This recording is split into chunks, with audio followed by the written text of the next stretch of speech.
খবরের শুরুতে দেখে নেব আজকের সংবাদ শিরোনাম।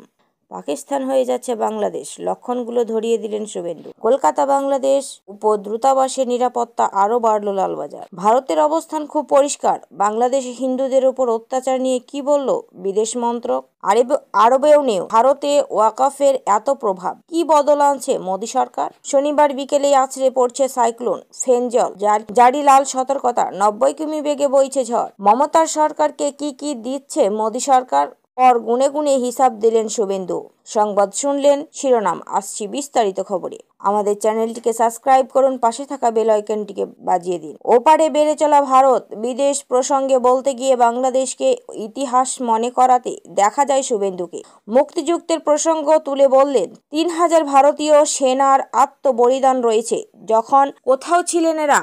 30,000 বাঙালি হিন্দু আত্মবলিদান দিয়েছেন। তারপর 71-এর বিজয় এসেছে। রাষ্ট্রদ্রোহিতার অভিযোগে চিন্ময় কৃষ্ণদাসের গ্রেপ্তারিতে উত্তাল বাংলাদেশ। প্রতিবাদে ঢেউ আছড়ে পড়ছে এই পার বাংলাতেও। ফুঁসছে বিজেপি। একদিন আগেই চিন্ময় কৃষ্ণের নিঃশর্ত মুক্তির দাবি। বাংলাদেশে সংখ্যালঘুদের ওপর অত্যাচার প্রতিবাদে কলকাতায় বড় মিছিল করে ফেলছে হিন্দু জাগরণ মঞ্চ। অন্যদিকে ওপারে আবারও ভারতের বিরুদ্ধে উঠছে লাগাতার স্লোগান। বড় অংশের সংখ্যালঘুদের ভারতের দালাল বলে উদ্যোগে দেওয়া হচ্ছে বলে অভিযোগ। এরই মধ্যে ফের হুঙ্কার বিধানসভার বিরোধী দলনেতা শুভেন্দু অধিকারী। দিলেন বড় হুঁশিয়ার, সাফ বলছেন কড়া উত্তর দেওয়ার সময় এসেছে।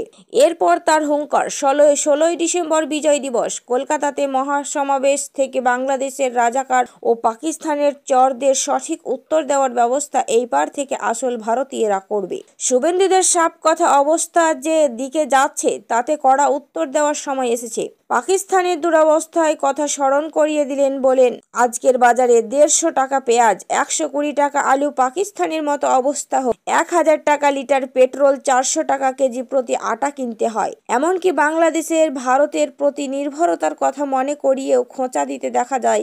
কটাক্ষের সুরেও বলেন, ফারাক্কার ওপর দিয়ে বিদ্যুৎ না গেলে ওইখানে তো 80% জায়গা অন্ধকার হয়ে যাবে। এর আগে খানিক একই সুর শোনা গিয়েছিল মন্ত্রী ফিরহাদ হাকিমের গলাতেও। পাকিস্তানের প্রসঙ্গত তুলে উদ্বেগ প্রকাশ করে বলেছিলেন, বাংলাদেশে যেটা হয়েছে সেটা কাম্য নয়। বাংলাদেশ বাংলার একটা অংশ। আমরা ধর্মনিরপেক্ষতার পথে থাকি। বাংলাদেশে এর আগে যে সরকার ছিল তারা ধর্মনিরপেক্ষতার পথে ছিল বলে পরিস্থিতি অনেক ভালো ছিল। ধর্মান্ধতার পাকিস্তানের মতো অন্ধকারে চলে যেতে হবে না। লালবাজার সূত্রে খবর, একজন অ্যাসিস্ট্যান্ট কমিশনার পদমর্যাদার অফিসার গোটা নিরাপত্তা ব্যবস্থা নজরদারি করবে। এছাড়াও থাকবেন 2 জন ইন্সপেক্টর, 6 জন করে এসআই এবং এসআই পদমর্যাদার অফিসার থাকবেন। কলকাতায় বাংলাদেশ উপদূতাবাসের নিরাপত্তা ব্যবস্থা আরও 8-60 করা হলো। উপদূতাবাসের বাইরে অতিরিক্ত পুলিশ মোতায়েন সিদ্ধান্ত নিল লালবাজার। এতদিন বাংলাদেশ ডেপুটি হাই কমিশনারের বাইরে যে সংখ্যক পুলিশ কর্মী মোতায়েন থাকতো সেই সংখ্যা অনেকটাই বাড়ানো হলো। দিল্লিতেও বাংলাদেশ হাই কমিশনারের বাইরে জোরদার করা হলো নিরাপত্তা ব্যবস্থা। বাংলাদেশের বর্তমান পরিস্থিতির প্রতিবাদে গতকাল বঙ্গীয় হিন্দু জাগরণ মঞ্চ নামে একটি সংগঠন কলকাতায় বাংলাদেশের উপদূতাবাস অভিযানের ডাক দিয়েছিল। ওই অভিযানকে কেন্দ্র করে পুলিশের সঙ্গে মিছিলে অংশগ্রহণকারীদের ধস্তাধস্তি হয়। সূত্রে খবর, গতকালের ওই অভিযানের পরই দূতাবাসের নিরাপত্তা আরও বাড়ানোর সিদ্ধান্ত নেয় কলকাতা পুলিশ। লালবাজার সূত্রে খবর, একজন অ্যাসিস্ট্যান্ট কমিশনার পদমর্যাদার অফিসার গোটা নিরাপত্তা ব্যবস্থা নজরদারি করবেন। এছাড়াও থাকবেন 2 জন ইন্সপেক্টর, 6 জন করে এএসআই এবং এসআই পদমর্যাদার অফিসার থাকবেন।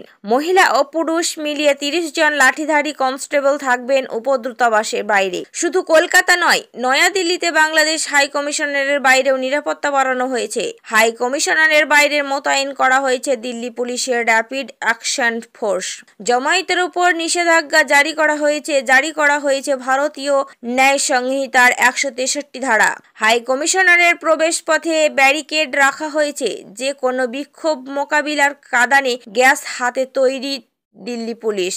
এইদিকে এই দিন ফের বাংলাদেশে হিন্দু সহ সংখ্যাদের নিরাপত্তা নিশ্চিত করতে সেই দেশের অন্তর্বর্তীকালীন সরকারকে বার্তা দিয়েছে ভারত। বিদেশ মন্ত্রকের মুখপাত্র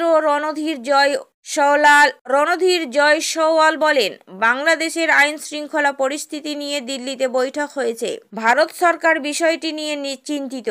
আমরা লাগাতার বাংলাদেশে আইন শৃঙ্খলা বিষয়টি নিয়ে কথা বলছি। বাংলাদেশের অন্তর্বর্তী সরকারের কাছেও সংখ্যালঘুদের সুরক্ষার বিষয়টি তুলে ধরে উদ্বেগ প্রকাশ করা হয়েছে। বাংলাদেশের সংখ্যালঘু এবং হিন্দুদের ওপর আক্রমণের ঘটনায় এইবার মোহাম্মদ ইউনূস নেতৃত্বাধীন অন্তর্বর্তী সরকারের তীব্র নিন্দা করল ভারত সরকার। সঙ্গে বাংলাদেশ সরকারের উপরে আরও চাপ বাড়ল ভারত। গতকালই ইতালি থেকে বিদেশ সফর সেরে ফিরে প্রধানমন্ত্রী নরেন্দ্র মোদীর সঙ্গে উচ্চ পর্যায়ে একটি বৈঠক করেন বিদেশ মন্ত্রী এস জয়শঙ্কর। সূত্রের খবর, অন্যান্য বিষয়ের সঙ্গে এই দিন আলোচনায় অন্যতম মূল বিষয় ছিল বাংলাদেশের উত্তাল পরিস্থিতি। এরপরেই শুক্রবার সাংবাদিক বৈঠক করে সরকারের অবস্থান স্পষ্ট করে দিলেন বিদেশ মন্ত্রকের মুখপাত্র রণধীর জয়সওয়াল। বাংলাদেশের হিন্দুদের নিরাপত্তাকে সর্বাধিক গুরুত্ব দিয়ে দেখা যাচ্ছে। সংখ্যালঘুদের সুরক্ষা নিশ্চিত করতে হবে। বাংলাদেশকে কড়া বার্তা দিয়ে সেই হুঁশিয়ারি দিয়ে রাখল ভারত। সংখ্যালঘুদের স্বার্থ সুরক্ষা রাখার দায়িত্ব বাংলাদেশের সরকারের বলে জানিয়েছেন বিদেশ মন্ত্রকের মুখপাত্র। তিনি বলেন, বাংলাদেশের আইন শৃঙ্খলা পরিস্থিতি নিয়ে দিল্লিতে বৈঠক হয়েছে। ভারত সরকার বিষয়টি নিয়ে চিন্তিত। আমরা লাগাতার বাংলাদেশ আইন শৃঙ্খলার বিষয়টি নিয়ে কথা বলছি। অন্তর্বর্তী সরকারের কাছেও সংখ্যালঘুদের সুরক্ষার বিষয়টি তুলে ধরে উদ্বেগ প্রকাশ করা হয়েছে। যদি বিদেশ মন্ত্রকের সঙ্গে এই বিষয়ে কোনো বৈঠকের কথা হয় তাহলে তা জানানো হবে। তিনি আরও বলেন, ভারতের অবস্থান খুব পরিষ্কার। বাংলাদেশের সংখ্যালঘুদের সুরক্ষা নিশ্চিত করতে হবে, সরকারকেই নিরাপত্তার দায়িত্বও নিতে হবে। তবে ভারত বাংলাদেশের বাণিজ্য এখনই এর কোনো প্রভাব পড়ছে না। ভারত বাংলাদেশের বাণিজ্য যেমন চলছিল তেমনই চলবে, বলেন রণধীর জয়সওয়াল। প্রসঙ্গত, বাংলাদেশে 5ই আগস্ট শেখ হাসিনা সরকারের পতনের পর থেকেই বারবার সংখ্যালঘু এবং হিন্দুদের ওপর আক্রমণের অভিযোগ উঠেছে। প্রাণ গিয়েছে বহু সংখ্যালঘু সম্প্রদায়। পরিস্থিতি এতটাই খারাপ হয়ে ওঠে যে এক সময়ে দুর্গাপুজো উদযাপন করারও শক্ত হয়ে দাঁড়িয়েছিলেন, যা নিয়ে বারবার সরব হতে দেখা গিয়েছিল সন্ন্যাসী চিন্ময় কৃষ্ণ দাসকে। কিন্তু দেশদ্রোহিতার অভিযোগে ঢাকায় তাকে গ্রেপ্তার করে পুলিশ। তারপরেই ফের উত্তাল হয়ে ওঠে বাংলাদেশ। চিন্ময় কৃষ্ণকে গ্রেফতারি প্রতিবাদে পথে নেমেছে সংখ্যালঘু সম্প্রদায়ের মানুষেরা। তারপরেই অগ্নিগর্ভ পরিস্থিতি দেখা গিয়েছে বাংলাদেশে। সন্ন্যাসী চিন্ময় কৃষ্ণ দাসের গ্রেফতারি নিয়েও মন্তব্য করেছেন বিদেশ মন্ত্রকের মুখপাত্র। তিনি বলেন, আমরা আশা করেছি চিন্ময় কৃষ্ণ দাসের বিচার প্রক্রিয়া স্বচ্ছ থাকবে, ওর সাংবিধানিক অধিকার অক্ষুণ্ণ থাকবে। বাংলাদেশে ইসকনকে নিষিদ্ধ হিসাব ঘোষণা করতেও সচেষ্ট হয়ে উঠেছিল সরকার। যদিও হাইকোর্টের হস্তক্ষেপে তা ব্যাহত হয়েছে। তবে বাংলাদেশের সংখ্যালঘু এবং হিন্দুদের ওপর হামলার ঘটনার বারবার সমালোচিত হয়েছে ইউনূস সরকারই। এমনকি দোষীদের শাস্তি না দেওয়ায় অভিযোগ উঠেছে তার দিকে। কিন্তু তারই মধ্যে এইবার বাংলাদেশকে আরও কড়া বার্তা দিল ভারত। এই বিল নিয়ে বিতর্ক থাকা ঠিক হয়, যৌথ কমিটির কাছে পাঠানো হয় সেই বিল। অন্তত 25টি বৈঠকে বিল নিয়ে আলোচনা হয়েছে। অভিযোগ, অনেকেরই কথা শোনা হলেও গুরুত্বপূর্ণ স্টেকহোল্ডারদের কথা শোনেননি ওই কমিটি। দিল্লি থেকে কলকাতা, ওয়াকফ ইস্যুতে বিতর্ক চরমে। লোকসভায় শীতকালীন অধিবেশন শুরু হতেই সেই ইস্যু মাথাচাড়া দিয়েছে আবারও। এই অধিবেশনেই নতুন করে দিল বিল পেশ হওয়ার প্রবল সম্ভাবনা। তার আগে তৃণমূলের সাংসদরা দেখা করেন লোকসভার স্পিকারের সঙ্গে।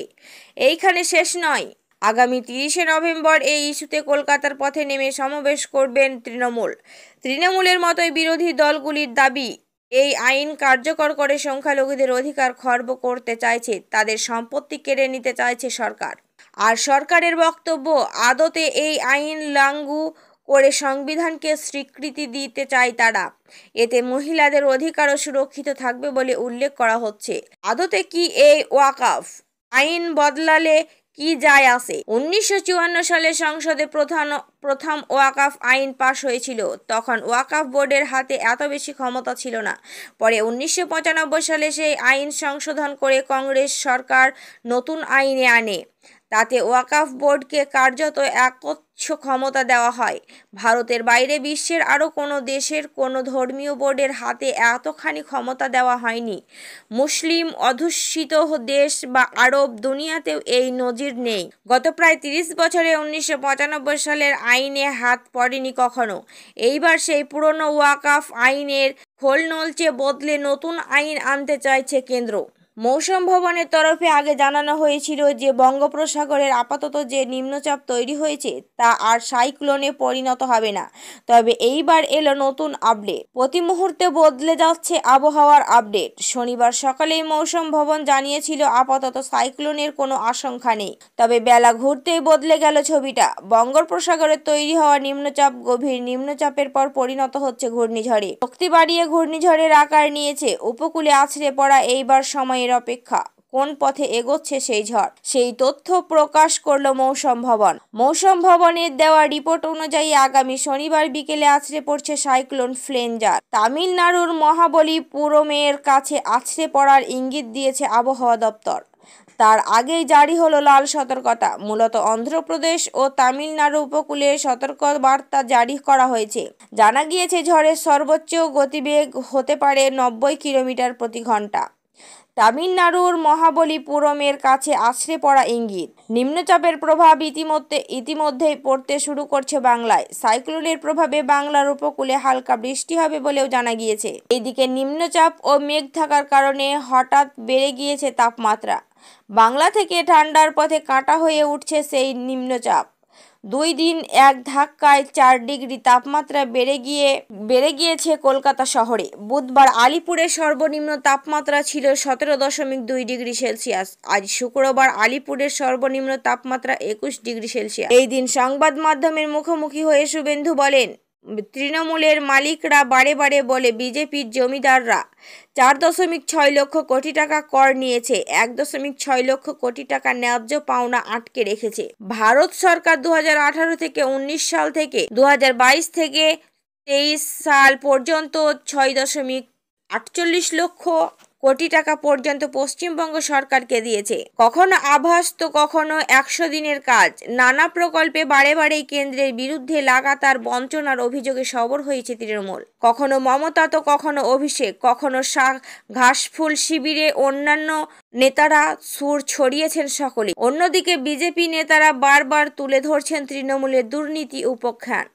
এইবার একেবারেই তথ্য নিয়ে তৃণমূলের বিরুদ্ধে সুর চড়ালেন বিধানসভার বিরোধী দলনেতা শুভেন্দু অধিকারী। এই দিন সংবাদ মাধ্যমে মুখোমুখি হয়ে শুভেন্দু বলেন, তৃণমূলের মালিকরা বারে বারে বলে বিজেপির জমিদার 4.6 কোটি টাকা কর নিয়েছে।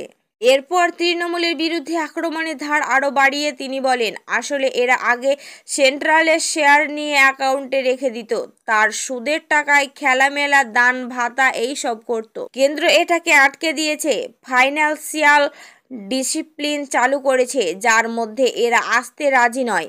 কারণ এটা তো আলাদা রাজ্য, এইখানে আলাদা জাতীয় বাংলা সঙ্গীত রয়েছে, আলাদা পতাকা, আলাদা সংবিধান, পুজো পার্বণের আলাদা নিয়ম রয়েছে। শুধু তাই নয়, চলমান প্রকল্পের পাশাপাশি আরও একাধিক কেন্দ্রীয় প্রকল্পে বাংলায় চালু না হওয়ায় নিয়েও ক্ষোভ প্রকাশ করেন শুভেন্দু। পাশাপাশি বিদ্যমান প্রকল্পের কাজেই বাস্তবায়ন নিয়েও প্রশ্ন তুলে দেন। তাই কাজ হলেও বাস্তবে কেবল তার প্রতিচ্ছবি দেখা যাচ্ছে না, সেই প্রশ্ন তুলে তৃণমূলের উদ্দেশ্যে কটাক্ষ বাণ ও ঝুড়ে দেন। বলেন, মোদিজির কাছ থেকে 82 লক্ষের কাছাকাছি শৌচালয় পেয়েছে পশ্চিমবঙ্গ, কিন্তু কে পেয়েছে শৌচালয় কেউ জানে না। বাংলায় 83 লক্ষের বেশি পিএম কিষাণ পাচ্ছেন না। কেন পাঠানো হচ্ছে না নাম? কেন সেন্ট্রাল স্কিমগুলি চালু হচ্ছে না?